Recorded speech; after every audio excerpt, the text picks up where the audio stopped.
10만원이요? 별거 아니라고요? 30년 뒤엔 100만원이 됩니다. 10배입니다. 근데 진짜 무서운 건 따로 있습니다. 시작을 10년 늦추면 절반도 안 된다는 겁니다. 저도 조카한테 세뱃돈 주면서 고민했습니다. 통장에 넣어줄까? 투자를 해줄까? 계산기를 두드려 봤습니다. 그리고 바로 증권 계좌를 만들어줬어요. 그런데 대부분의 부모님들은 이걸 모릅니다. 중요한 건 금액이 아니라 시작 시기거든요. 오늘 영상 끝까지 보시면 세뱃돈을 어떻게 굴릴지 구체적 방법 3가지를 가져가실 수 있습니다. 대부분 세뱃돈 받으면 어떻게 하나요? 통장에 넣어줍니다. 나중에 줄게 하고요. 그리고 잊어버립니다. 통장에 그냥 넣어두면 어떻게 될까요? 이자가 연 2%라고 해도 인플레이션이 연 3에서 4% 정도면 실질 구매력은 오히려 줄어듭니다. 돈이 일을 안 하는 거예요. 그냥 잠자고 있는 겁니다. 그리고 무서운 게 있습니다. 연구에 따르면 금융교육 없이 자란 사람은 나중에 감정적으로 투자하는 경향이 있대요. 그 손실이 연 5.8%입니다. 복리 수익 8%에서 5.8% 손실이면 실질 수익률이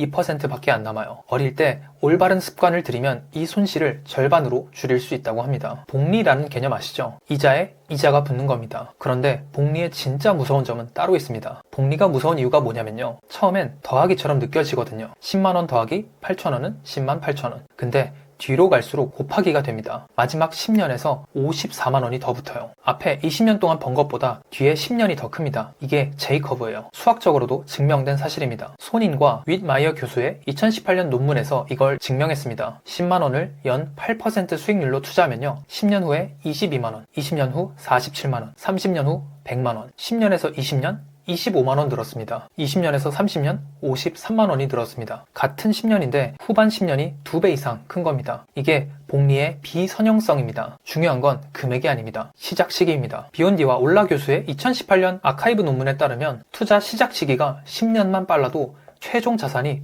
2~3배 차이가 날 수 있다고 합니다. 시뮬레이션 해볼게요. 5세에서 시작해서 35세까지 30년 투자하면 100만원, 15세에서 35세까지 20년 투자하면 47만원. 같은 10만원인데 2배 이상 차이가 납니다. 세뱃돈은 아이가 가진 거의 유일한 투자 종잣돈입니다. 이걸 그냥 통장에 묻어두는 건 솔직히 아깝습니다. 물론 반론도 있습니다. 첫 번째, 어린이에게 주식 투자는 위험하지 않나요? 맞는 말입니다. 단기로 보면요. 하지만 20년 이상 장기 투자일 경우 S&P 500은 역사적으로 어떤 20년 구간을 잡아도 플러스 수익이었습니다. 아이의 투자 기간은 20에서 30년입니다. 단기 변동성이 문제가 아닙니다. 두 번째, 세뱃돈은 소액이라 의미가 없지 않나요? 10만원이 작다고요? 30년 뒤 100만원인데요. 중요한 건 금액이 아니라 복리 기간입니다. 물론 10만원 한 번으로 부자 되진 않습니다. 다만 매년 쌓이면 이야기가 달라진다는 것이죠. 세 번째, 타이밍이 안 맞으면요. 자산 전달 연구에 따르면 금액보다 타이밍이 더 중요하다고 합니다. 5만원을 5세에 시작하는 게 50만원을 15세에 시작하는 것보다 훨씬 효과적이라는 뜻이에요. 네 번째,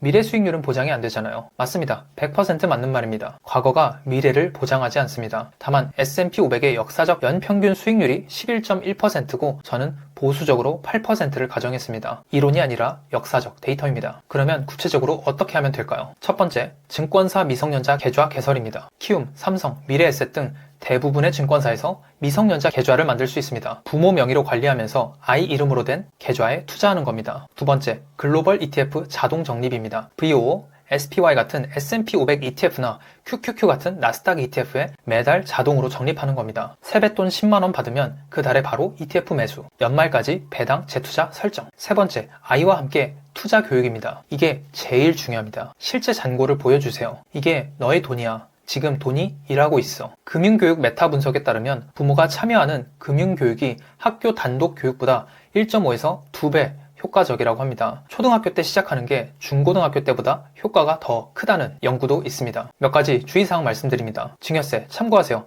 미성년자는 10년간 2천만원까지 비과세입니다. 세뱃돈 정도면 걱정 없습니다. 수수료도 고려하세요. ETF 매수할 때 0.1에서 0.5%, 보유할 때도 연 0.03에서 0.1% 정도 나갑니다. 해외 ETF면 환율도 변수예요. 달러가 오르면 이득, 내리면 손실. 세금도 현실적으로 고려하세요. 해외 ETF는 양도소득세 22%, 국내 ETF는 배당소득세만 본인의 상황에 맞게 선택하시면 됩니다. 이런 것들 다 빼도 30년 복리의 힘은 여전히 강력합니다. 그리고 미래 수익률은 보장되지 않습니다. 이건 투자의 기본입니다. 과거 데이터일 뿐 미래는 다를 수 있습니다. 정리하겠습니다. 세뱃돈 10만원 그냥 쓰면 10만원입니다. 통장에 넣어도 인플레이션에 깎여서 실질 가치는 줄어듭니다. 하지만 30년 투자하면 100만원이 됩니다. 10배예요. 중요한 건 금액이 아니라 시작 시기입니다. 10년 빨리 시작하면 최종 자산이 2배 이상 차이 납니다. 혹시 아직 시작 안 하셨다면 이번 설날이 기회일 수 있어요. 1년 늦추면 미래 자산의 8%가 날아갑니다. 댓글로 알려주세요. 자녀 세뱃돈 어떻게 관리하시나요? 도움이 되셨다면 구독 부탁드립니다. 비슷한 콘텐츠 계속 만들고 있습니다. 감사합니다.